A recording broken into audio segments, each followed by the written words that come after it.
10 seconds remaining. 5 seconds remaining.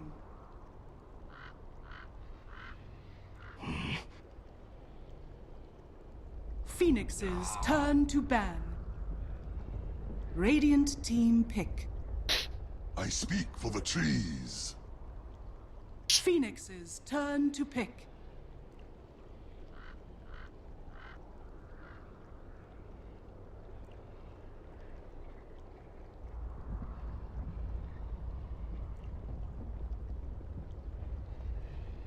Game number 2 now for MVP Phoenix versus TNC. I'll get that transition thing.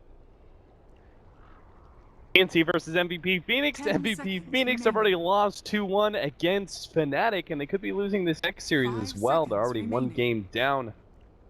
Lost, and they are out of the EPICENTER Southeast Qualifier. The tournament's gonna be pretty damn big, by the way. It's got a $500,000 prize pool. Yeah, biggest one outside of a major or a TI. So pretty big stuff. We get into game number 2 now, as I have March, who's going to be joining me again. March has been lovely with all the analysis. Buddy, I am going to be very sad to go. Yeah, but I have to go anyway. The army thing. Yeah. 2 years though, right? It's not. It's gonna be pretty long. Whatever, I have to do it anyway. I was trying to keep the up on the positive side for you, you know. Alright. Let's focus on some, shall we? MVP Phoenix, backs against the wall. What do they go to? The stock standard for MVP Phoenix, pretty much all organization long. It's Bristleback. Yep, with Bristleback, that's... Like, there we go back to this because to get back to the tempo, like Willis Bristleback is a really aggressive hero, and then this is the tempo that MVP Phoenix really likes a lot of times. So after they win with this, they can kind of building back about how they usually play, and I think that's why they just picked their first 2 phase and just picked it. But TNC responds correctly by picking the OD. OD is one of the most annoying hero to play against, because if you want to dive OD under the tower, he's gonna ask for imprisonment. You're not gonna be able to tank the tower at the early level, and the intelligence steal from the OD is gonna be huge against Bristleback at the same time as well. Yeah, he's one of those heroes that you could very rapidly see him having no mana pool at all, because all of his intelligence has tapped away by the OD. And there's also like a fundamental fundamentally the Bristleback plays into longer drawn out team fights, right? Because of his quills and his natural sustain that he has. He's just better at fights that are drawn out. But you could say the OD, he loves those kind of fights, because he's just going to be there right clicking away, building more and more intelligence up, and then drop the hammer for a big nuke. Also, the thing is, like, just 5 stars, he asks for imprisonment, the Bristleback can just go straight on the IO, and then 1-2 shot, and then drops the hammer, IO dead, and that Bristleback just gets kited to death again. And yeah, that's why OD is really good against Bristleback. And TNC bans 2 heroes that MVP Phoenix loves using with IO and Bristleback. The Juggernaut is the go-to hero for the safe lane usually, and Invoker at the same time to control for the team. Yeah, they're a real big fan of the healing ward with the Wisp, right? But what other heroes really fare well against Bristleback, seeing as you're probably one of the foremost experts on this combo? Yeah, well, obviously Witch Doctor is really good with IO and Bristleback because the heal kind of gets doubled as well. And like for TNC, some good heroes against with Bristleback is like Undying, or like VS is really good too. Phoenix's turn to pick.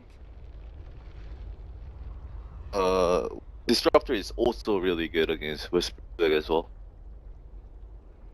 For MVP Phoenix, they're gonna.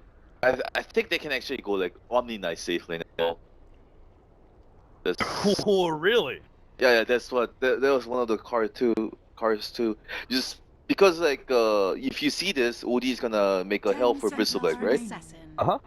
You can just put the Radiant repel on team Bristleback and just run in, and they just can't do anything in the early phase.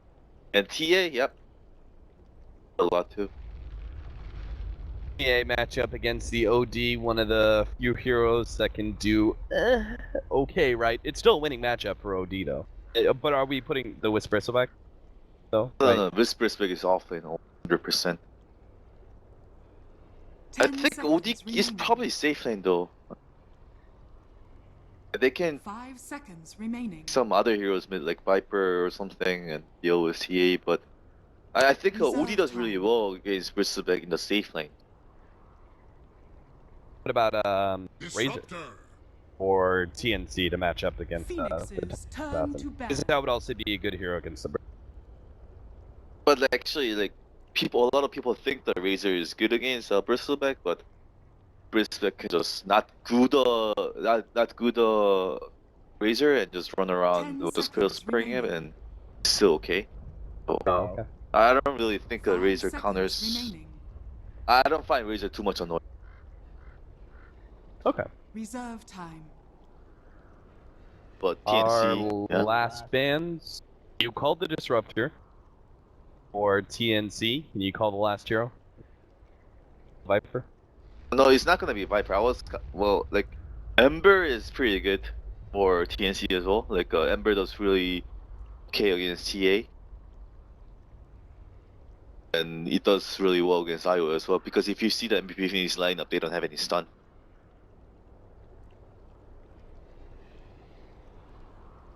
It seems pretty good. I wonder what they will pick for MVP. Last they're missing MP's hero, and they need some hero like actually Lina even in the safe lane. They kind of need a setup hero. Lina, we used to use Lina a lot in the safe lane as well, but Radiant team ban. What did you really like about that?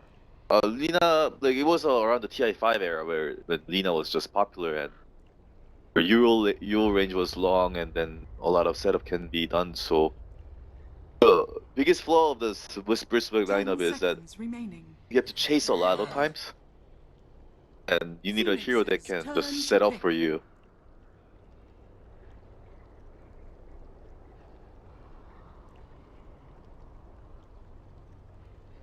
Phoenix have a full minute to decide. Weaver was the ban by TNC. Clinks was, I would say, a pretty appropriate response. You said that Clinks is sometimes seen by TNC in mid, but it's also really good versus any 10 Wisp lineup seconds at all. remaining.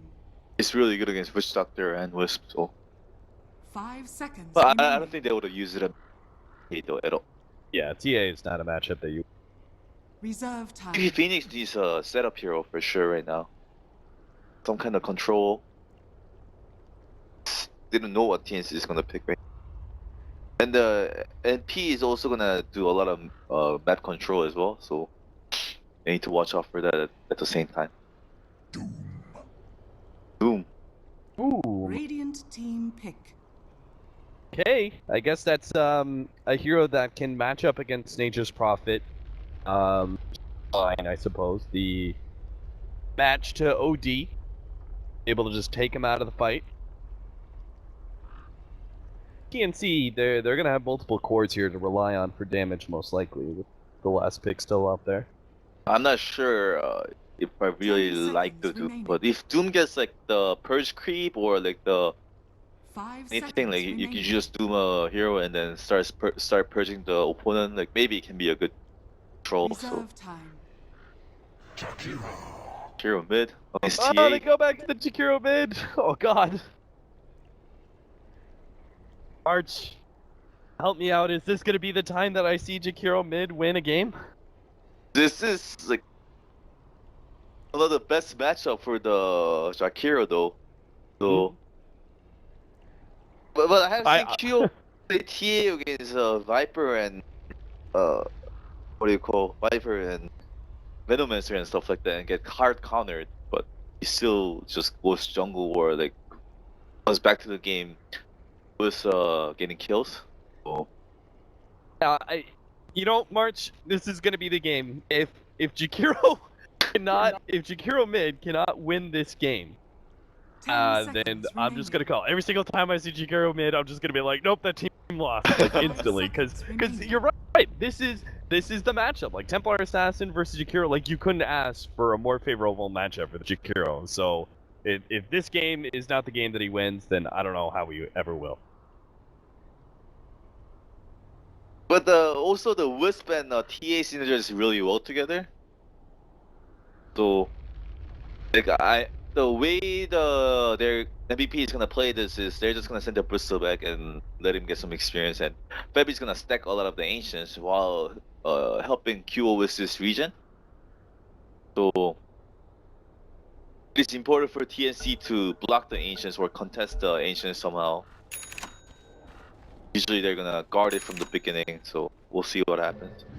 Dubu TPing already, just making sure no one can sneak into Wardy Ancients camp.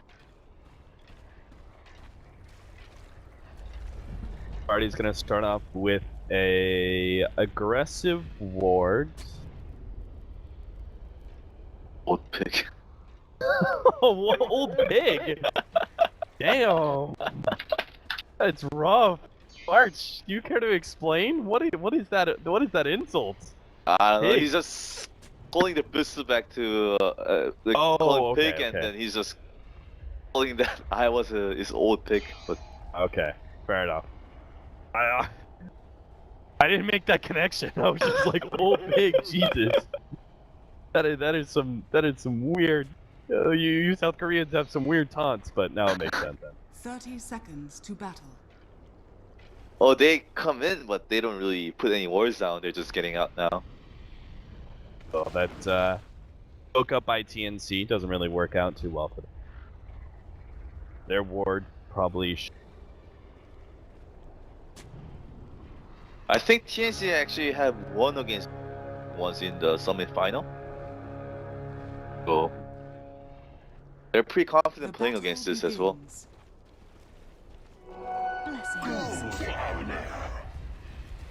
So both sides gonna start out with their bounty runes.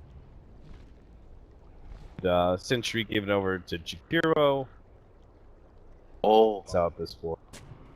maybe auto sentry ward, but they actually didn't place any wards.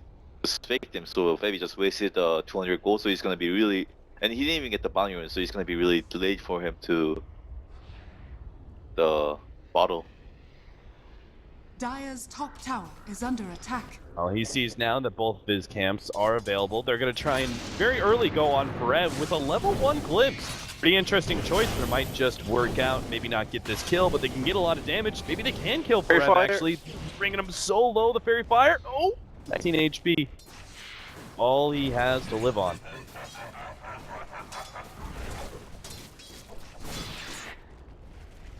And Winter's actually going to come back in here with the counter ward. So the fake out leads into him being able to kill the sentry that was supposed to counter him in the first place. And will now be able to block out the ancient. Really well done by TNC. Baby is not gonna have. Oh, he's buying another sentry wards. He's gonna have really delayed bottle. This is hurting him a lot. The escalation of the ward battle. This is conversely going to be hurting Ferev quite a bit. Oh, Baby's trying to try to make a connection pull with Psycam. He's There, it's there, Febby. You just got to get into the trees to see it. isn't it on the uphill, so you don't have a vision of it? No, it's not right. I think it looks like it's on the uphill. Looks like to me it's on the ground. Go fix it. If I'm wrong. Febby, feathers over to Ferev. They're still gonna try and pop this this whiz. It looks like they should be able to. He tries to get the deny for Roshan, but it's not gonna happen. Oh, Ferev they is gonna maybe get try the and get a double counter kill, but Vengeful Spirit. Oh, he has to go for the Roshan deny as well. TNT waiting out, but no, Roshan denies the double kill away from TMC, one which Damn H made his rotation all the way across. Meanwhile, in the mid lane, Teehee punishing QO with this haste rune pretty heavily. He comes in, but this is a wisp without a bottle. So, help out the assassin at all. Now Febby is a little bit stuck. He's level 1, nowhere close to bottle. He's trying to stack a game, but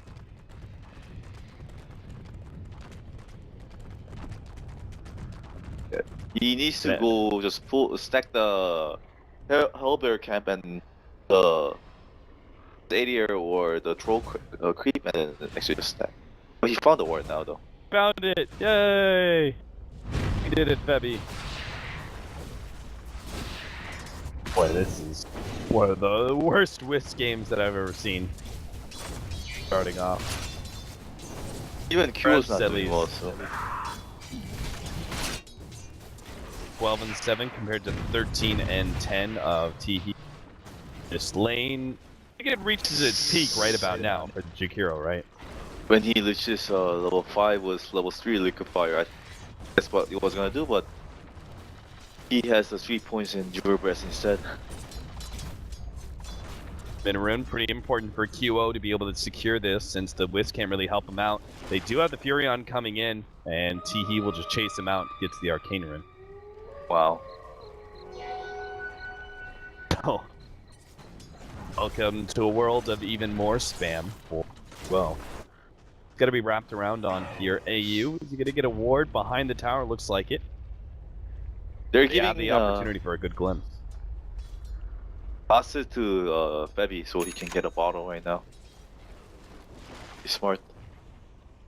Damage, TP's in, glimpse back onto QO. He's going to put him in an awkward position. Should be very quickly burned down. Still has the refraction and melts down, but a counter ward is placed. And QO does end up dying.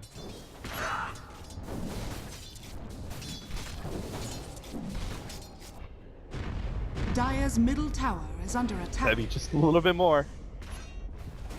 Hit gold, and he will have that that bottle. On the upside, MVP are free farming in the top lane. Oh, but I guess that's something. Gotta look at the bright side. Oh, they see Duwu, he's pretty high level, but Casket bouncing around. Febby, is he actually gonna? No, he's gonna wait on his tether. Gonna wait for MP to come in. Gives him the extra movement speed to make sure that he can at least chase down one. Nature's Prophet is gonna be the first target. AU lays down a really good kinetic field that blocks out the Doom for a majority of the time. Radiant's top tower is under attack. oh well, they get the kill they needed. They really needed that kill. They really needed it. Yeah. Teehee, gonna die here. Not really respecting the Doom all that much. Gets slowed down by the Infernal Blade. Dubu's gonna be close enough for the Casket as well. And Casket actually bouncing back to Teehee, quickly eating through the trees. Claiming the kill. MP drags back for his team, who's just being run over in both the mid and bottom lane. Had to have an early impact in order to offset that advantage, and does so pretty well. This game is actually going Radiant's middle tower is full under with attack. bristleback pattern. But like even though Wisp is really low level, he can come back through getting all these ancient creep. When 4 of his level 5, he's gonna do it, and I can expect TNC to come contest it, like smoking towards the ancient area to steal the contest the farm there. Well, Casket actually really well placed. It bounces over the treants, but is still controlling up the Nature's Prophet. QO pops his haste rune. The kinetic field is going to fade, and he'll try and get out of here soon. And no, he's actually going to turn and fight because Febby's now here, able to provide some serious regen to QO, who just continues to battle it out. AU is going to be caught in the crossfire next up. They'll try and finish it off with Vengeful Spirit underneath the tier 1 tower. Refraction is running low, though. QO's not able to keep going just yet. Slows down Teehee. That should be the end of the game. It was really good for Q. He's going for the power tread, like because of the movements, the attack speed is slow and stuff. He usually loves going for the base boost, but Radiant's top tower is under attack. for the power tread. That what is it? 50% or 50 attack speed slow, and then another like 60 or 40. Yep. Cool breath. AU. Barely gets the glimpse out. Kinetic field laid down. Tiki. They didn't have sentry wards. Uh-oh. Their sentry's just barely off the mark. Barely. Duo will. Very barely. Yeah. And he comes back, heals up QO. Now they're putting so much attention on the QO, which is great. It's getting back in the game, but it does leave Forev a little bit out in the cold because he's forced to match up against Raven one-on-one. Not a favorable matchup. Completely shutting him out in CS almost. Yeah, but Doom's gonna like in a ranked game when I play OD, like the Radiant's hero that top I tower is hate under playing attack. against the most is Doom. Like Dire's bottom play tower OD, is like he under just attack. goes in me every team fight and I can't do anything. Warriors of the wood. Dire's Grabs the middle TPN. tower is under attack. That's the Rev. BB though. I Can don't think afford you it, want to though. go BB. Oh, Febi's gonna be brought back. Nice glimpse. AU's gonna try and lock Febi in. Febi's gonna go for the Ancient Deny, it looks like. Oh no! Sam H barely managed to get the last hit there. Still though, they're in a bad position. That's a pretty good sprout, Oh, but nice not dodge. good enough to save the Vengeful Spirit. Sam H, 20 more seconds till his TP, but that's just not gonna be fast enough. The Raven could buy a little bit of time with an imprisonment, but it's just simply not worth it. QO having the double damage means they can go straight to Roshan. MVP Phoenix coming back into this game in a big way. They're doing it without even any points in goo right now. Dire's They middle contested in tower time, they're running there. Doesn't look like they're going to be fast enough to stop Roshan, but they might be able to still fight this one out. Unfortunately, Disruptor's not level 6. Raven immediately gets doomed up, and they should be able to chase him down. Oh, this is what I'm talking Oh, about. nice block. The good Sprout block. Fortunately, the Tether does manage to eat some of those trees. Raven is about to lose that Doom, but it's not going to come fast enough. He's stalled up, stunned up, ends up going down. They get the Vengeful Spirit next, and TNC is just rapidly falling apart against MVP's aggression. Looks like even Sam H, he gets Is the he gonna Infernal die? Blade. Tick, tick. Yeah, Oh. he gets him. What do you think about this build, by the way? You didn't max out Devour. Went for levels of Infernal Blade now. Radiant structures are fortified. Oh, people usually go 1-4-4 on the Doom, but since it's the carry Doom, I think you can afford to go 4-4-1 and get more items.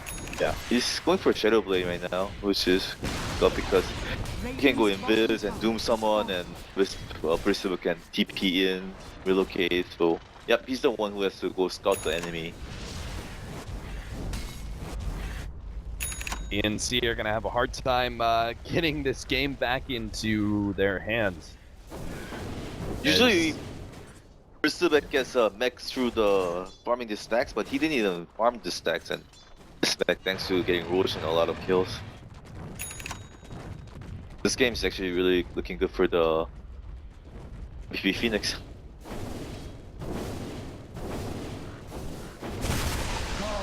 Come!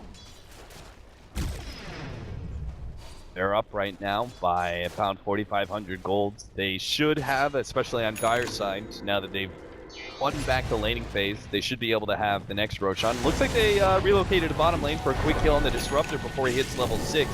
See if they can kill Febi though in time. 4 more seconds till the relocate. Oh no, that the Sprout, mech. it blocks him out, and Febi's gonna be able to get away. Brev is gonna be left behind, but it doesn't matter. He's got reinforcements, or maybe he does. A beautiful ice pass stalls up MVP Phoenix's assault. Looks like they're gonna be able to easily get Raven here, but MVP Phoenix are just running over these heroes thanks to the paralyzing path.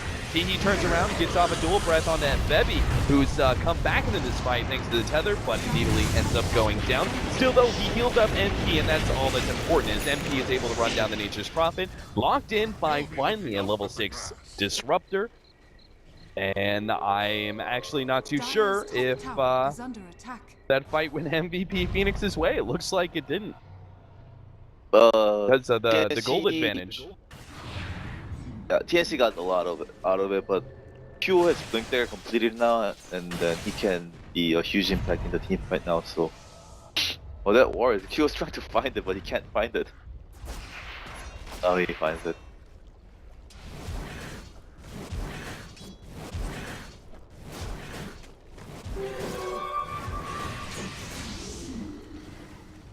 Joe's just gonna start running into the team with the Aegis now, and he's gonna drag around the attention in the team fight. The next team fight, if TNC can do well against it, they have some chance. But this is usually the pattern of how Whisperspec wins the games. You will. Jumping in on the opportunity, wants to wait until the Smoke and Shadowblade initiation comes out from MVP Phoenix. They're going to be a lead on to Sam H. Not needing the Doom, it seems. The damage over time takes the Furion out. The relocate onto the other side is able to catch the Vengeful Spirit. They send Febby, or no, actually the Bristleback back. But it doesn't matter, the Vengeful Spirit still ends up diving. Ewell, all the way deep into the Tier 1 tower. The Paralyzing Cast bouncing around is going to be able to stay onto T. Slowing him down enough for QO to be able to pick up the dominating streak. Still has the Blink Dagger up for round number 3. Being not to dive the Tier 2 tower, at least not yet anyway. Radiant's middle tower is under attack. That's probably for the best, MVP Phoenix. No need to push that up.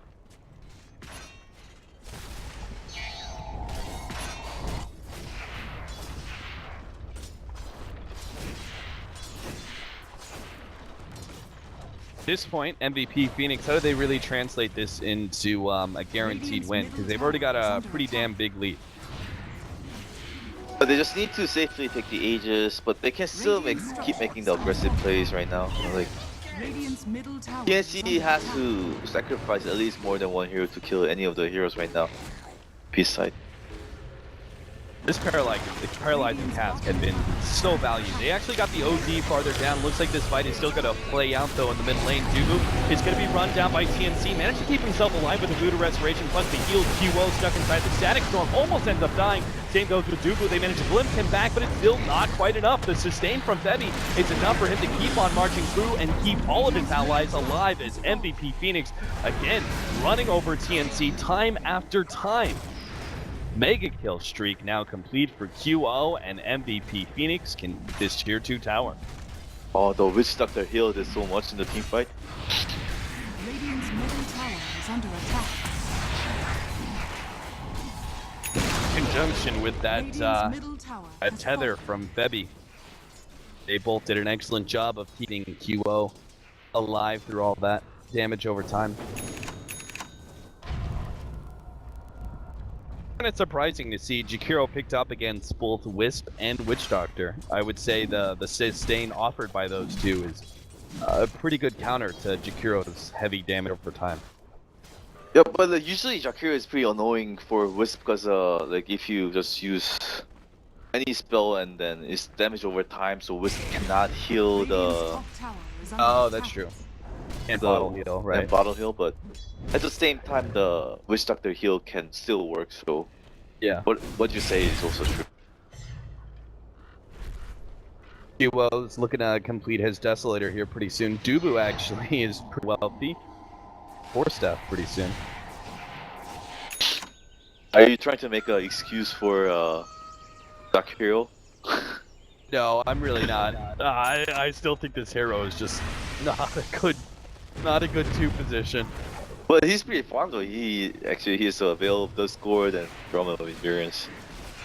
Yeah? You think that's gonna win the game for TNC though, March? A farm Jakiro. Just seen it fail too many times, man. Like the first time I saw it was the Complexity. It was like I was like, whoa, I don't know about this one. And every single time afterwards, oh, the Jakiro mid. Oh, it's Jakiro mid. Isn't this hero pretty boring to play at the same time? Usually, like you invented heroes are through the fun heroes, fun heroes being played at the core positions and stuff like that. But Jakiro doesn't seem fun to me at all. Oh, I don't think so. He is super tanky versus physical damage though, thanks to the Veil of Discord build. They're going to be able to glimpse QO back in to get the Ice Path onto him. Relocated, it's coming in from behind, but QO is already dead. Raven has eliminated second support hero as well. Teehee, he's been doomed up. He's going to take out very soon. It's all on Raven here, but he's just taking too much damage as Rev is cleaning house. He's going to dive into the Tier 3 tower, threatening TNC, but gets swapped back in. They still have a glimpse as well, but it doesn't matter. Brev's just too tanky. Tier 3 be damned. Maybe MP? AU thinking about it. Does lay it down with the kinetic field. They just have no damage to couple. This Doom and Brisbane are just way too tanky. Pull roots and run. You know what the problem is? It's Acropire. That's my biggest problem. It's just not a good spell. It takes too long to cast. Doesn't deal damage fast enough. Like you're like you're a core position whose damage is dependent on other people landing their disables.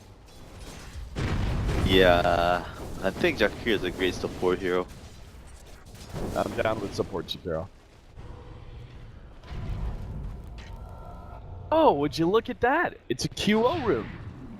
Damage. DD.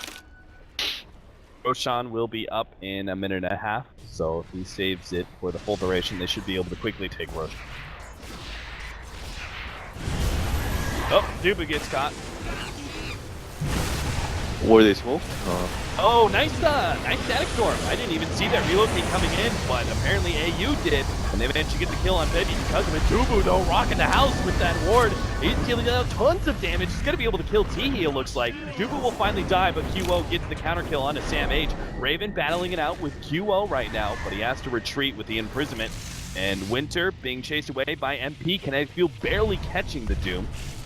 Still going to be a slow on to Winter G.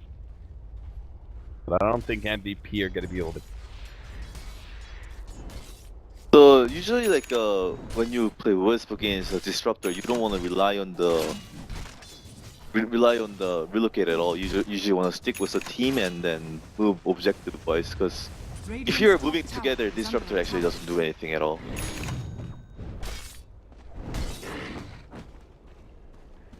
So later, Will finally has it. Ready to start two-shotting supports. Top 3 net worth, heavily in favor of MVP Phoenix. Third place is Bristleback at 8K, and fourth is the OD at 6,200. Very big discrepancy in net worth. I haven't seen Fury in such a low net worth like this, but he has 7 deaths to his name. I guess that's why. Sam H did not have a good game. He tried to play. He has a very distinct Furion playstyle. When Blitz and I were casting it, we thought it was because of the Duro Ranger that they ran in both games, but he just really loves the double null talisman statting up. Yeah, he used to always go for Blade Mail as well. Oh, okay, that makes sense. One of the Blade Mail builders. He plays Right now, like most native prophets are going pretty fast drums into mech. So he just really likes double nulls. wants to non-fight team fight with Furion. I mean, he's really good with it, but it's just one of the bad game from this game. If Furion doesn't really do anything against these 3 cores, he can't kill any. Like he just tickles to all of them. Yeah, I think that says a lot because other Furions would have adapted to a different playstyle, I would say, in this game. I would almost say like the Aghanim's build would have been better for this game. Or at the very least a Maelstrom split push. I think an Aghanim would have been great for this game. MVP Phoenix doesn't have any push. The wave clear. I mean TA is good, but other than that, they don't have anyone. Just going high ground right now. Tier 1 tower is taken by TNC in the top lane, but they had to blow Glyph for this push at bottom. They'll lose their tier 3 soon. Teehee throws out the Macropire, trying to zone back MVP Phoenix, but it's only going to work for so long. Now they jump in onto Teehee. AU actually goes for a very quick defensive glimpse onto QO. X-Path lands. Damage onto Forev, start building up that intelligence for the OD. This is going to be essential. They have to get a really good drop. QO almost ends up dying here. The ultimate is dropped, but it's not enough to finish off anybody there from MVP Phoenix. And Raven still runs down behind the tier 4 towers. The paralyzing task again is just going to work. Oh my god, Winter G dies just feet away from the fountain. MP is zoning out everyone. You know? Yeah, he's making sure everyone has to stay inside the fountain while the rest of his team can take the racks at their leisure. Dire's top tower is under attack. And MVP Phoenix, because they were able to win that fight so convincingly, will be able to go for a second lane of racks. TNC just call it. Radiant's middle tower has fallen. Dire's top tower Not nearly as die-hard as MVP Phoenix have in the games that they've lost. TNC calls it relatively early, but I think we all know from a spectator position there really wasn't any way for TNC to come back in this game. So, we're going to go to a game number 3, MVP Phoenix. It would be a heartbreaker for them if they managed to go game 3 in 2 different series and lose them both. Meanwhile, TNC, they've already made somewhat of a name for themselves as being one of the